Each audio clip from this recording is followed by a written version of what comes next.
The monitoring station floated silently in the darkness of space, its sensors sweeping across thousands of star systems every second. Inside the control room, Velthra stared at her screen with growing concern. The young analyst had worked at Sentinel Prime for 3 years, and she had never seen anything like this signal before. The distress call was crude and repetitive, using ancient electromagnetic technology that most civilized species had abandoned thousands of years ago. It pulsed out into the void with desperate regularity, screaming for help in a way that made Velthra's skin prickle with unease. Commander Zixtal entered the monitoring bay, his forearms folded behind his back in the traditional posture of authority. He was a veteran of 40 years in the Galactic Coalition, and very little surprised him anymore. But when Velthra showed him the signal, even his experienced composure cracked slightly. "Where is it coming from?" he asked, leaning closer to examine the data streams flowing across her display. Velthra pulled up the star charts, her fingers dancing across the holographic controls. A remote section of space appeared, colored in ominous red. The commander's face went pale. "That's a restricted zone," he said quietly. "Deathworld Classification 12. Nothing lives there. Nothing can live there." But Velthra had already run the analysis 3 times, checking and rechecking her results. The signal was definitely coming from that system, specifically from the 3rd planet orbiting a yellow star. According to their ancient records, that world was a nightmare of extreme gravity, violent weather, and countless apex predators. The Coalition had surveyed it once over 2,000 years ago, and marked it as permanently uninhabitable. "Someone is there," Velthra insisted, "and they're in trouble." The commander authorized a deep scan of the system, using the station's most powerful sensors. It took 6 hours for the data to return, traveling across the vast distances of space at faster than light speeds. What they found made both of them feel sick. A Kryn vessel had crashed on the Deathworld 6 months earlier. The Kryn were insectoid creatures, standing tall on 6 legs, with compound eyes that saw in spectrums most species couldn't imagine. They were also one of the most politically powerful groups in the Coalition, with representatives on every major council and committee. But the data revealed something far more disturbing. The Kryn hadn't crashed by accident.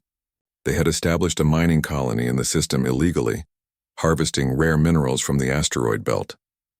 The crashed ship was a scout vessel that had been exploring the 3rd planet for additional resources. Velthra dug deeper into the data, her heart's pounding with each new discovery. Long-range scans showed structures on the planet's surface, primitive but clearly constructed by intelligent hands. There were settlements, roads, and even what looked like early spacecraft launching from the surface into orbit. "There's a native species," she breathed. "An intelligent native species." The Kryn found them. Commander Zixtal pulled up the historical files on Deathworld civilizations. The statistics were grim. Out of every 1,000 Deathworld species surveyed, only 3 ever developed space travel. The environments were too hostile, the resources too difficult to extract, the dangers too overwhelming. Most Deathworld species killed themselves in resource wars before they could reach the stars, but this species had survived. They had built a civilization on a world that should have crushed them, and now they had encountered the Kryn. The final piece of the puzzle came when Velthra managed to decrypt and translate the last fragments of the Kryn distress signal. Her translation software struggled with the emotional context, but the message was clear enough. The Kryn had tried to enslave the native population. They had attacked several settlements, capturing inhabitants to use as manual labor for their mining operations. In their arrogance, the Kryn had assumed the natives were primitive and weak, easy to control with superior technology and weapons. The natives had other ideas. According to the fragmented reports, the natives had fought back immediately and savagely. They adapted to Kryn weapons with terrifying speed, learning to dodge energy blasts and reverse engineer captured technology. They showed no fear of death, throwing themselves at Kryn positions with a ferocity that shocked their captors. Within weeks, the natives had turned the tables completely. They hunted down every Kryn soldier, destroyed their equipment, and burned their installations to the ground. The Kryn had gone from conquerors to prey in less than 2 months. The final transmission from the Kryn colony commander was barely coherent. The translation was rough, but the terror in the words was unmistakable. "They never stop. We kill 10 and 20 more appear. They track us through terrain our suits cannot handle. They fight through injuries that would kill any civilized being. They do not negotiate. They do not show mercy. We executed prisoners to demonstrate our power, and they responded by hunting us like animals. Send help, send an army, send everything. These creatures are not like anything in the databases. They are death itself. They call themselves humans, and their world is called Earth, and I think we have made a terrible mistake. Please, someone help us before... The transmission ended abruptly in static and screaming. Velthra sat back in her chair, feeling cold despite the comfortable temperature of the station. She pulled up what little information existed about Deathworld species and their psychology. The reports were academic and dry, but the implications were horrifying. Deathworld species evolved in constant danger.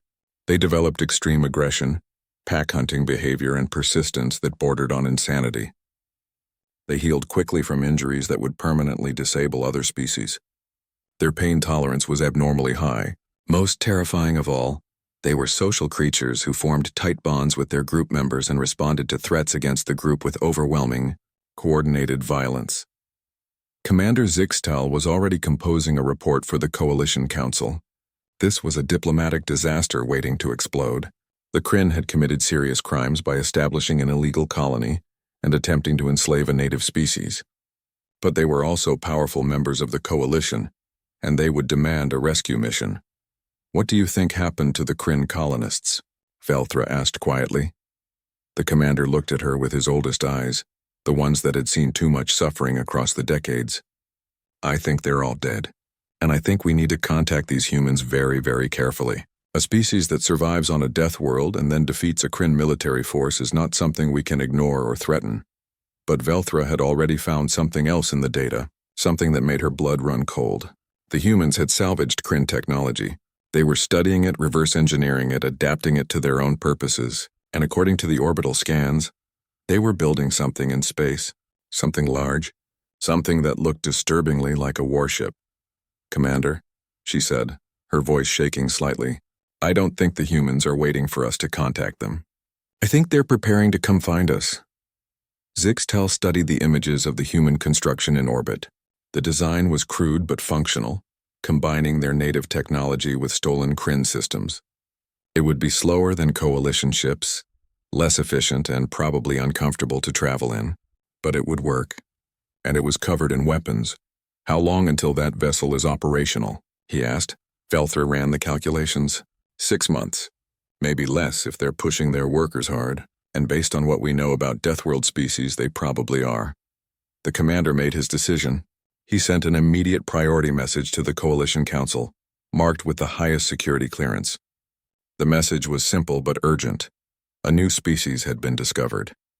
They lived on a death world. They had been attacked by Kryn forces and had responded by annihilating their attackers completely. They were now building warships and had access to faster-than-light travel technology. First contact needed to happen immediately, before the situation escalated further. As the message raced across the galaxy toward the Coalition capital, Velthra continued to study everything she could find about Earth and its human inhabitants. She watched primitive video recordings that the Kryn had captured, showing humans in their natural environment. They were bipedal, like many species, but built heavier and more muscular. They moved with a predator's grace despite their size. Their forward-facing eyes marked them as hunters. Their hands were incredibly dexterous, capable of both delicate manipulation and crushing grip strength. But it was their behavior that truly frightened her. In one recording, a human settlement was under attack by Kryn soldiers. A young human female, barely into adulthood, threw herself between a Kryn weapon and a group of smaller humans, taking a blast that should have killed her instantly. She survived and, while injured, continued to fight until the Kryn withdrew. In another recording, human soldiers tracked a Kryn patrol through a dense forest for 3 days straight, barely stopping to rest, moving through terrain in complete darkness with a confidence that suggested they could see in conditions that would blind most species. They were terrifying, and according to the data, they were also capable of incredible kindness to their own kind, creating complex societies based. The conference room on Luna Command was packed with officers and scientists, all of them looking exhausted but determined. Admiral Jacob Kane stood at the head of the table, his gray hair and weathered face showing the stress of the past 6 months. He had been a naval commander before the invasion, responsible for aircraft carrier operations. Now he commanded humanity's defense against alien threats.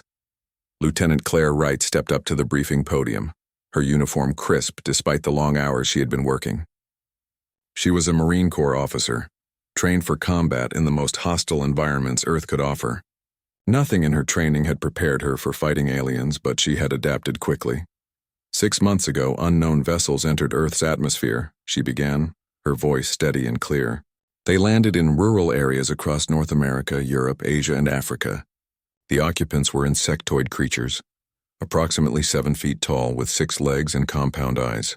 They carried advanced energy weapons and capture equipment.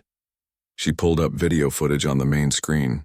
The images showed tall, mantis-like creatures emerging from sleek silver craft. They moved with alien grace, their weapons glowing with an eerie blue light. The footage then showed them attacking a small farming community in Montana, using nets made of energy to capture fleeing civilians. Initial encounters resulted in approximately 200 human casualties and captures, Claire continued. The attackers, who we now call the Kryn, established a base camp in the Rocky Mountains and began mining operations in the surrounding area. They used captured humans as slave labor. The room was silent except for the sound of people breathing.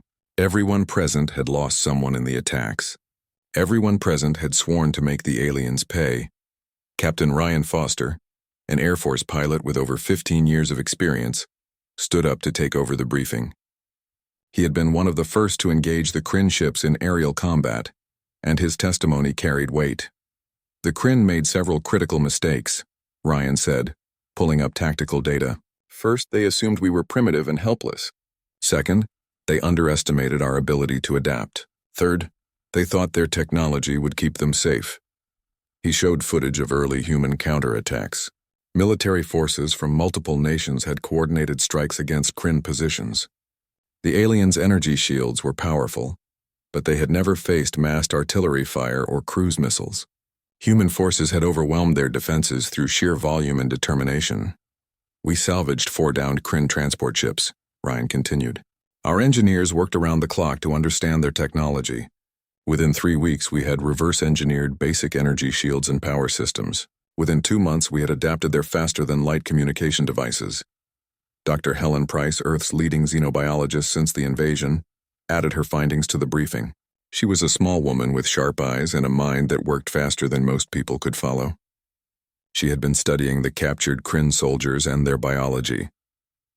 The Kryn evolved on a low-gravity world with a stable climate, Helen explained, showing anatomical diagrams. Their exoskeletons are strong but brittle compared to Earth creatures. Earth's gravity puts significant stress on their bodies. They tire easily. They cannot match human endurance or strength. She pulled up comparison data showing Kryn and human physical capabilities. In almost every category related to sustained effort, pain tolerance, and ability to function while injured, humans exceeded the aliens by enormous margins. More importantly, Helen continued, the Kryn have no concept of the kind of warfare humans have developed. They never evolved as apex predators. They were prey species that developed intelligence and technology to escape their natural enemies. When confronted with a true predator species, their instincts tell them to flee, not fight. Admiral Kane took over the briefing, his expression grim. 3 months ago, the Kryn executed 12 human prisoners. They broadcast the executions to our forces, apparently believing it would make us surrender. Instead, it had the opposite effect. The room stirred with barely controlled anger. Everyone remembered that broadcast. Everyone remembered the faces of those 12 people, killed slowly to make a point. Commander Nathan Cross led the response, Kane said, gesturing to a hard-faced man sitting near the back. Nathan was Special Operations, a veteran of conflicts across the globe, and he had taken the Kryn base with ruthless efficiency. Nathan stood and gave his report in clipped, professional tones. We surrounded their mountain facility and cut off all supply lines. They tried to break out 3 times. We pushed them back each time. When they were weakened and desperate, we went in. He pulled up tactical maps showing the assault. Human forces had used every advantage their homeworld gave them. They knew the terrain. They could operate in the cold mountain air without difficulty. They could climb cliffs the Kryn found impossible. They had hunted the aliens through tunnels and caves with night vision equipment and determination that bordered on madness. The battle lasted 48 hours, Nathan said quietly. We captured 17 Kryn alive for intelligence purposes. The rest were killed in combat. Before the last one died, it transmitted a message into space. We recorded it but couldn't translate the language at the time. Dr. Helen Price had eventually broken the Kryn language using computers and the captured prisoners.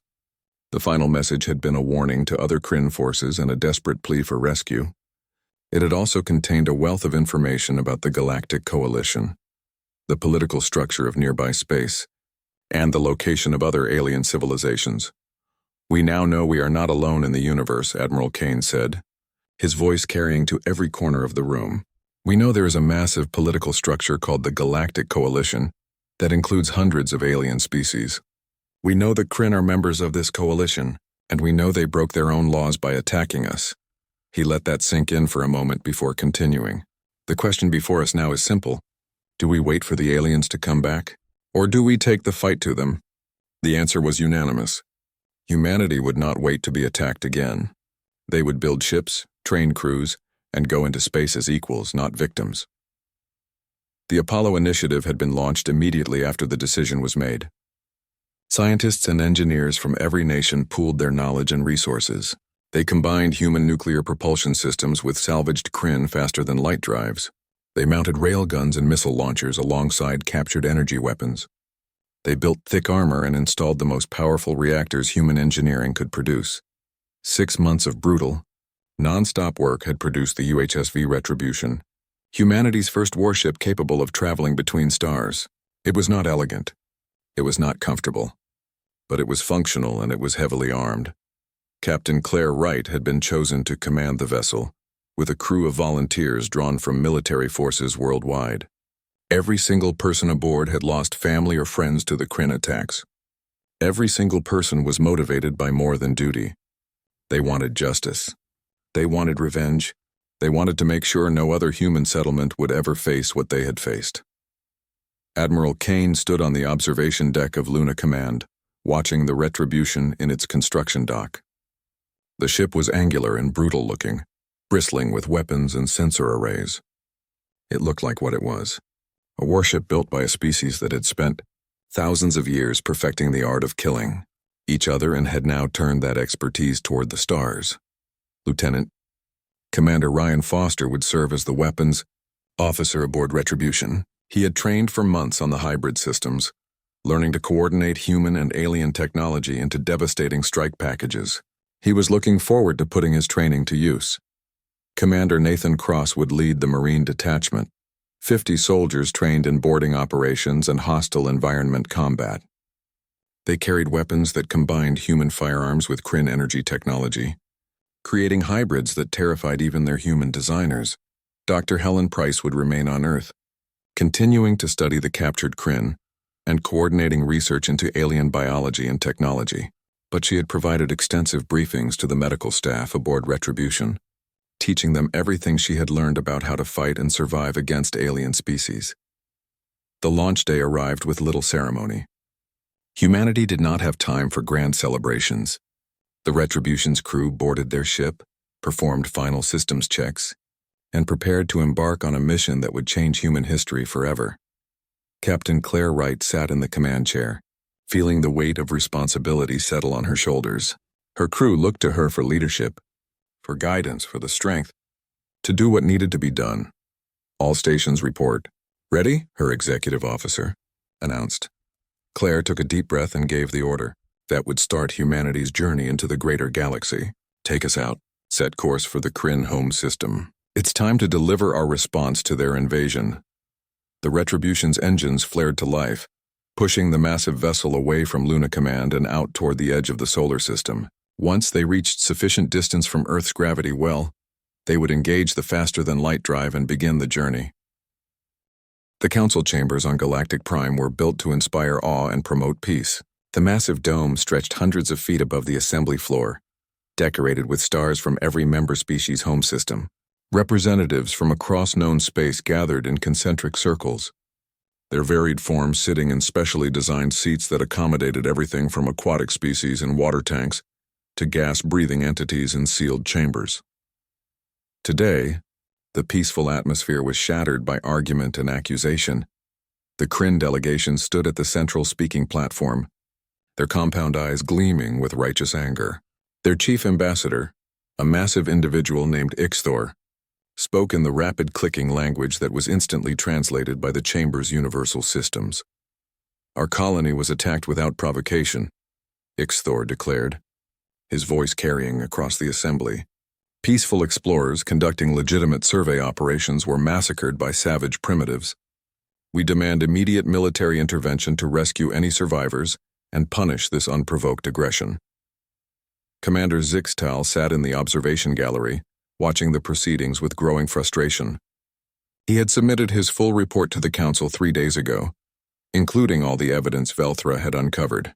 The data clearly showed that the Kryn colony was illegal, established in restricted space, and had attempted to enslave the native population.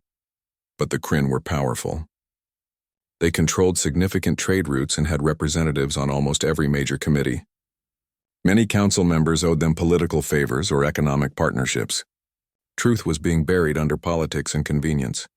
Ambassador Thornek of the Vaxir Collective stood to speak.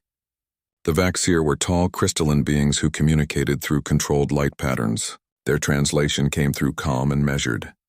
The Council must consider all evidence before making such a serious decision. Commander Zixtal's report suggests the situation may be more complex than the Kryn delegation claims. Perhaps we should send an investigative team first, rather than a military force. The Kryn delegation responded with anger. Ixthor's body language showed clear agitation, his legs stamping against the platform in a rhythm that indicated extreme displeasure. "Every moment we delay, our people suffer and die. The primitives must be taught that attacking coalition members carries consequences. We propose sending a peacekeeping fleet immediately, with authorization to use necessary force to secure the area and rescue survivors." The debate continued for hours. Species after species stood to give their opinion. Some supported the Kryn, either due to political alliances or genuine belief in their story. Others urged caution, remembering past incidents where rushed military action had made situations worse. Velthra sat beside Commander Zixtal, her hands trembling slightly as she watched her carefully gathered evidence being ignored or dismissed. She had spent weeks analyzing every piece of data, building an airtight case that showed Kryn guilt and human justification. None of it seemed to matter in the face of political pressure. Finally, a compromise was reached. The Council would send a peacekeeping fleet to investigate and mediate. The fleet would be commanded by Fleet Marshal Krevnor, a decorated officer from the Thule species who had successfully resolved 3 previous first contact situations without violence. 15 coalition vessels would depart within the week, traveling to the human star system to determine the truth and protect coalition interests. The resolution passed with a strong majority, and the Kryn delegation seemed satisfied. Commander Zixtal left the chambers feeling hollow. He knew what was being sent toward Earth was not a true investigation, but a show of force meant to intimidate the humans into compliance. He feared it would end badly. Velthra returned to her station aboard Sentinel Prime and continued her research. She had become obsessed with understanding the humans, driven by a growing certainty that the Council was making a terrible mistake. The data she uncovered painted a picture of a species unlike anything in Coalition records. Humans had evolved on a world where nearly everything was hostile. They had survived by becoming persistence hunters, chasing prey until it collapsed from exhaustion. They had developed complex social structures based on cooperation and mutual defense. They had created weapons capable of destroying their own planet, then collectively agreed to ban them after seeing their horror. Their history was an endless cycle of conflict and cooperation. They fought devastating wars, then rebuilt and grew stronger. They faced plagues that killed millions, then developed medicine to prevent future outbreaks. They explored the most hostile environments on their planet, from the deepest oceans to the highest mountains, driven by curiosity and determination that defied logic. Most disturbing were their cultural records. Velthra found thousands of stories, songs, and films that glorified concepts like fighting to the death and never surrender. Humans created heroes out of those who stood against impossible odds. They celebrated last stands and desperate victories. They literally taught their children that giving up was shameful. She compiled all of this into a detailed report and transmitted it to Fleet Marshal Krevnor with an urgent priority flag. The message was clear. Do not underestimate these creatures. Do not threaten them. And above all, do not attack them. The report was filed and acknowledged, but Velthra had no way of knowing if it was actually read or taken seriously. Fleet Marshal Krevnor assembled his task force at Coalition Naval Base 17. He was a career officer who believed deeply in the Coalition's mission of peace and cooperation. In his 40 years of service, he had resolved conflicts through negotiation and careful diplomacy. He saw no reason why this situation would be different. The 15 ships under his command represented the cream of Coalition technology. Energy shields that could withstand sustained bombardment, weapons that could disable enemy vessels without destroying them, sensors that could detect a single ship from light years away, medical facilities that could treat almost any injury or illness. Krevnor held a briefing for all ship commanders before departure. He outlined the mission parameters clearly. They would enter the human system, locate any Kryn survivors, investigate the incident thoroughly, and make peaceful first contact with the native species if possible. Remember, he told his commanders, these are primitives who likely fear us and do not understand galactic law. We must be patient and understanding, show them we come in peace, demonstrate the benefits of joining the Coalition. Violence is only authorized in self-defense, and even then, lethal force should be avoided. His commanders acknowledged their orders and returned to their ships. The fleet departed on schedule, entering faster than light travel and beginning the 2-week journey to the human star system. Velthra had requested and received permission to join the fleet as an observer. She boarded the flagship and tried to make herself useful while continuing her research. The other officers treated her politely but without much interest. She was just a junior analyst, not important enough to influence command decisions. During the journey, she tried multiple times to speak with Fleet Marshal Krevnor about her concerns regarding human psychology and capabilities. Each time she was politely dismissed. The Fleet Marshal had decades of experience with first contact situations. He did not need a junior analyst telling him how to do his job. Velthra spent her time running simulations based on human combat tactics from their historical records. The results were disturbing. In every scenario where the Coalition fleet attempted to intimidate or threaten the humans, the situation escalated to violence. And in those violent scenarios, Coalition casualties were unacceptably high. Human tactics were brutal and direct. They used overwhelming force focused on single targets. They accepted losses that would make Coalition commanders retreat in horror. They adapted mid-battle with frightening speed. Most importantly, they showed no respect for technological superiority, viewing it as just another obstacle to overcome. She tried to present these simulations to the command staff, but they dismissed them as academic exercises with no bearing on reality. After all, the Coalition fleet had superior weapons, shields, and sensors. The humans had one crude ship cobbled together from stolen technology.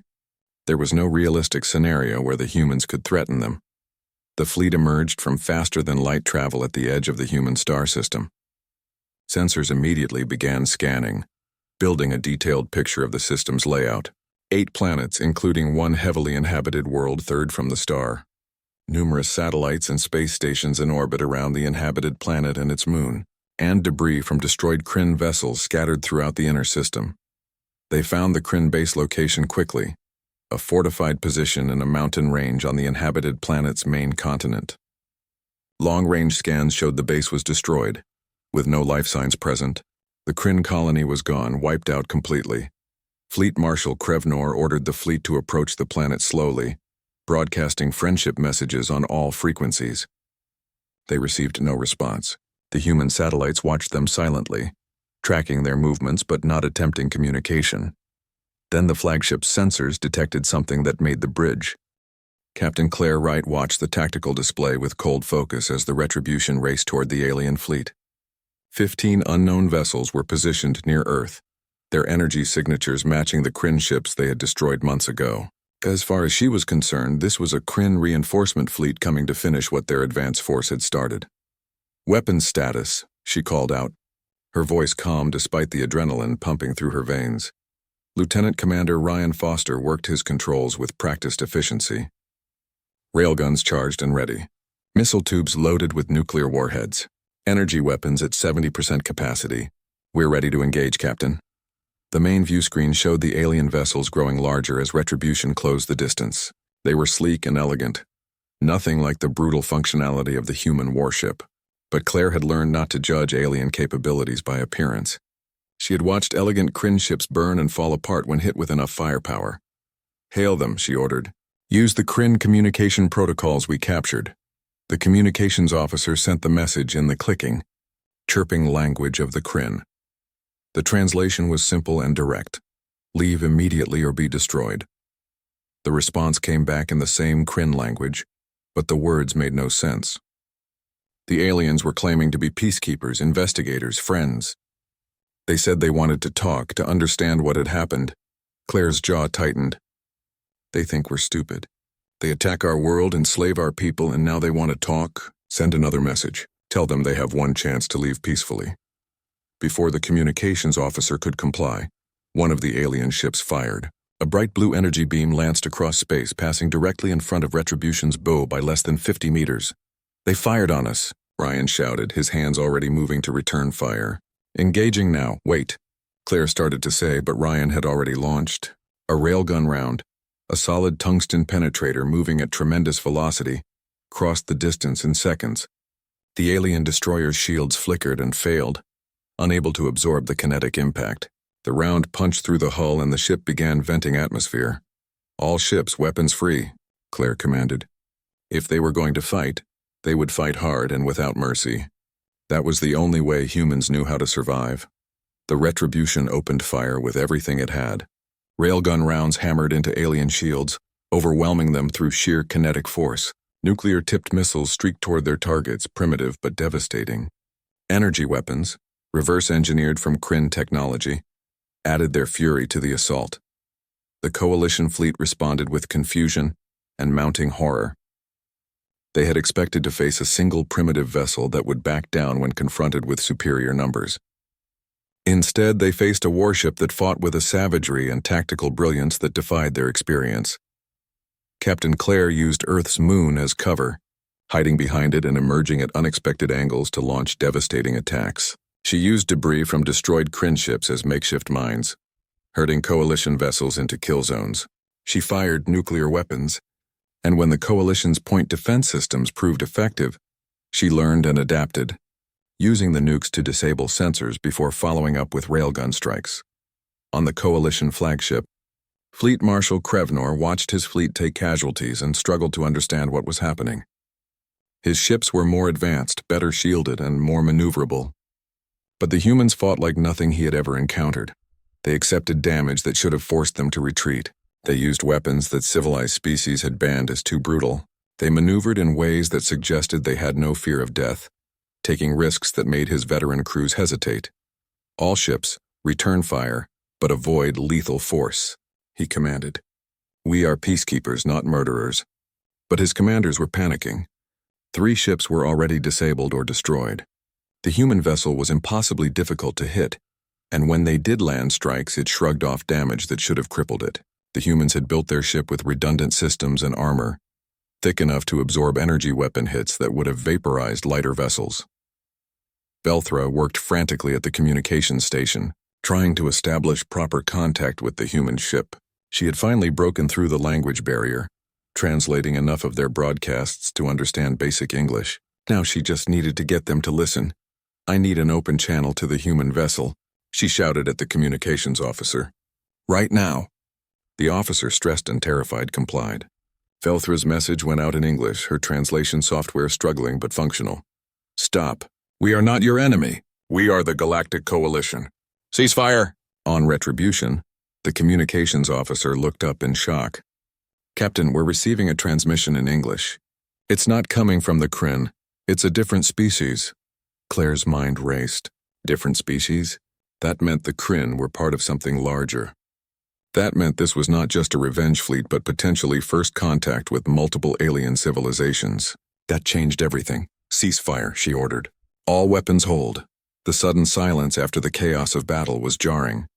Both fleets held position, weapons charged but not firing, watching each other across the void.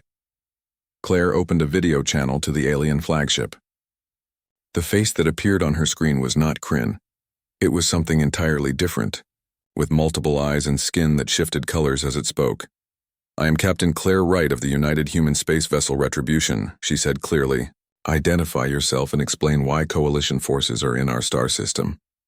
Velthra appeared on the screen, her form small and clearly nervous but determined. "I am Analyst Velthra of the Galactic Coalition. We came to investigate the incident with the Kryn colony. We did not come to attack. The warning shot was meant to signal you to stop, not an act of aggression."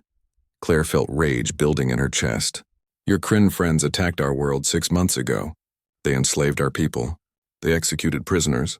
We destroyed them because that's what you do to slavers and murderers.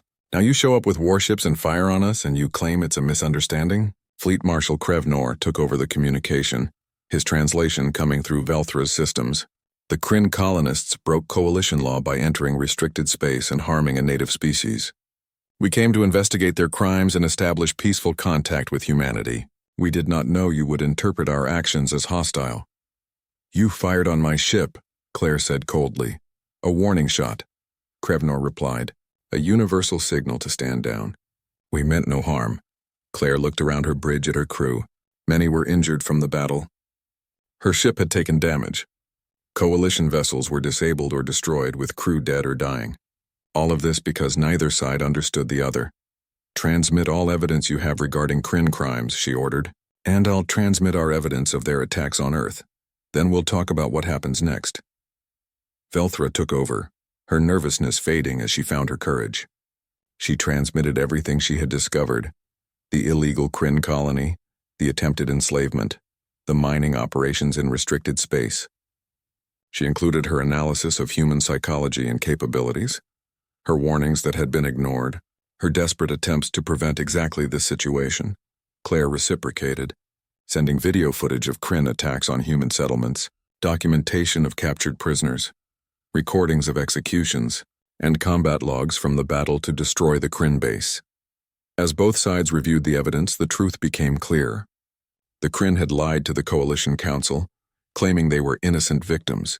The Coalition had nearly gone to war to protect criminals, and humanity had almost destroyed a peacekeeping fleet because of a terrible misunderstanding.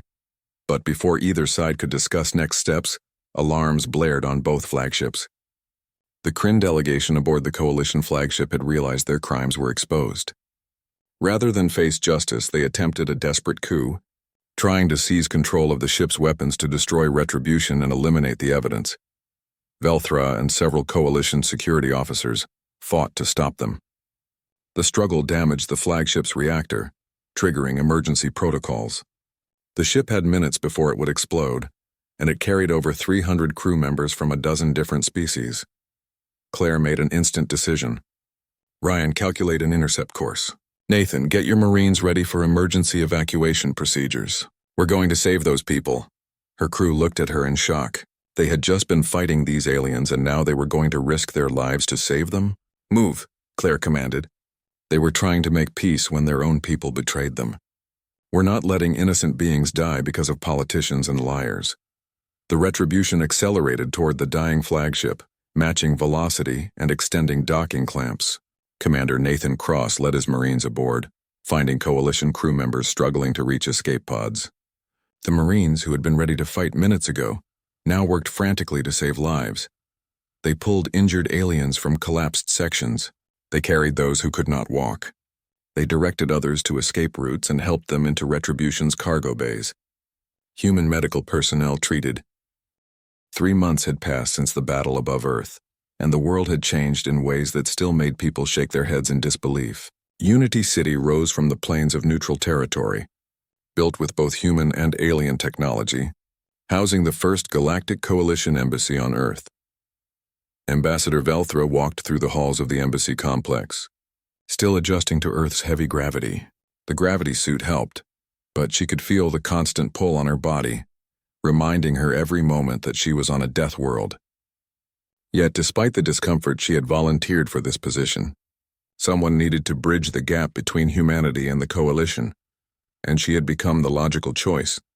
The Coalition itself had been shaken to its core by the Kryn scandal. When the full evidence of their crimes became public, species after species had demanded accountability. The Kryn hierarchy had been expelled from the Coalition entirely. their trade privileges revoked, their representatives removed from all positions of power. Fleet Marshal Krevnor had been court-martialed for suppressing evidence and making decisions that led to unnecessary casualties. But the biggest changes were yet to come. Today, the Galactic Council would vote on humanity's petition for full membership, and the entire galaxy was watching. Humanity had not been idle during the 3 months of diplomatic preparation. Admiral Jacob Kane now commanded the Earth Defense Fleet, a force of 12 warships built using combined human and coalition technology. The designs were still brutal and functional, but they incorporated lessons learned from the battle and from coalition engineering assistance. The Retribution, refitted and upgraded, served as the flagship. Captain Claire Wright had become something of a legend in both human and coalition circles. The captain who had fought a superior fleet to a standstill, then chose to save her enemies when they needed help. Her name was spoken with respect across hundreds of worlds. The council chambers on Galactic Prime were packed beyond capacity. This was not a routine membership vote. This was the first time a Deathworld species had ever petitioned for full membership in the coalition. The implications were enormous and terrifying. Dr. Helen Price sat in the human delegation area, dressed in formal attire that somehow still looked practical and comfortable. She had been chosen as Earth's primary ambassador, with a support team that included military advisors and scientific experts. Commander Nathan Cross sat behind her, wearing his dress uniform and watching the crowd with the alertness of someone who never stopped analyzing threats. Lieutenant Danny Brooks, who had served as tactical officer aboard Retribution during the battle, was also present as a technical consultant. His analysis of coalition combat doctrine had proven invaluable in the aftermath. The session began with formal introductions and procedural matters. Then Ambassador Thornick of the Vaxier Collective stood to present the main opposition to human membership. The Vaxier were beautiful crystalline beings who communicated through patterns of light. Their translation came through measured and logical. The Council must consider the implications of accepting a Deathworld species into full membership. Humans have demonstrated exceptional capacity for violence. Their entire history is one of conflict and warfare.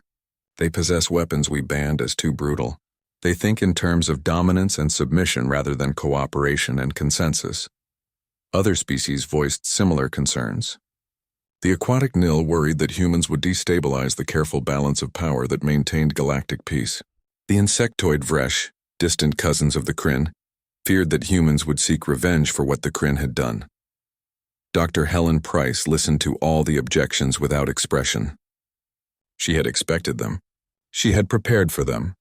When her turn came to address the council, she walked to the central speaking platform with calm confidence. Members of the Galactic Coalition, she began. Her voice amplified and translated into hundreds of languages simultaneously. You are right to fear us. We are dangerous. We evolved on a world that tried to kill us every single day. We survived by becoming too stubborn to die and too angry to quit. We have fought wars that killed millions. We have built weapons that could destroy our own planet. We are, by your standards, violent and aggressive. She paused, letting her words sink in. Some council members nodded in agreement, apparently satisfied that humanity was admitting their unsuitability for membership. But you're missing something important, Helen continued. You're only looking at half of who we are. Yes, we fight, but we also build. Yes, we have incredible capacity for violence, but we also have incredible capacity for protection. Everything you fear about us is also everything that makes us valuable. She pulled up holographic displays showing human history, not the wars and conflicts, but the moments in between. The forming of the United Nations after devastating world wars. The International Space Station built by former enemies working together. The global response to natural disasters, where humans from every nation rushed to help strangers in need. We learned something on our death world that you may have forgotten in your comfortable civilizations. Helen said quietly. We learned that survival means standing together. We learned that the strong have a responsibility to protect the weak. We learned that some things are worth fighting for, and that running away only delays the problem. She changed the display to show recent intelligence that Earth Defense Forces had intercepted. The information detailed activities by a species called the Shalari Dominion, who were testing coalition borders and had already enslaved 12 member species in remote systems. Your coalition is under threat, Helen stated bluntly. The Jilari have been expanding aggressively for 5 years. They have taken worlds that asked for coalition protection and received nothing but debate and committee meetings. Your member species are being enslaved while your council argues about proper procedures and political implications. The chamber erupted in argument. Some species claimed the human intelligence was false or exaggerated. Others admitted they had known about the Jilari threat, but had been unable to convince the council to take meaningful action. Ambassador Thornek stood again, his crystalline form flickering with agitated light patterns. The human speaks truth. My own home system is threatened by Jilari expansion. We have petitioned for military support repeatedly. We have been told that coalition forces cannot be deployed without majority consent, and that consent is blocked by species unwilling to commit forces. Helen saw her opening and pressed forward. The coalition has a problem. You have built a society based on peace and cooperation, which is admirable, but you have forgotten how to defend yourselves. You have no warriors, no one willing to stand on the wall and say no further. You need us. She pulled up tactical assessments of the Jilari Dominion's military capabilities compared to coalition forces. The analysis was damning. In direct combat, coalition ships were superior, but coalition commanders were cautious, diplomatic, unwilling to accept casualties. The Jilari were aggressive, ruthless, and willing to sacrifice entire fleets to achieve objectives. We're offering you a deal, Helen said. Grant humanity full membership in the coalition. Give us access to your technology, your trade networks, your accumulated knowledge. In exchange, we will deploy the Earth Defense Fleet to protect threatened coalition worlds. We will stand between your people and those who would harm them. We will be your warriors, your protectors, your last line of defense. And why would you do this? Asked a council member from the NIL delegation.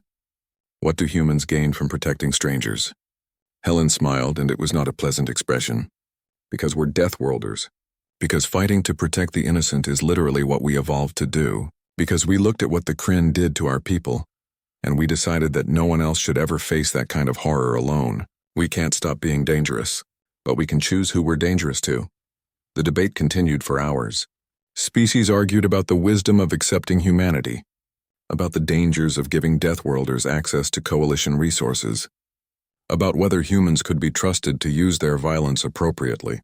Finally, Ambassador Thornek requested permission to speak again. His crystalline form pulsed with urgent light. I have just received an emergency transmission from my home system. The Jilari have begun their attack. 2 of our colony worlds are under assault. Civilian populations are being evacuated, but we do not have the military strength to resist. I am formally requesting immediate coalition military intervention. The council chamber fell silent. Everyone knew what would happen next. There would be emergency sessions, committee meetings, votes on authorization of force, debates about rules of engagement. By the time the coalition acted, the Vaxir colonies would be conquered and their populations enslaved. Helen looked at Thornek and made a decision that would define humanity's relationship with the galaxy. Captain Wright, are you monitoring this session? Claire's voice came through the communication system clearly. Yes, Ambassador. Retribution and the Defense Fleet are standing by. The Vaxir need help, Helen said simply. Are you prepared to provide it? There was barely a pause before Claire responded. My crew and I volunteered to protect those who cannot protect themselves. Whether the council votes yes or no on membership doesn't change that.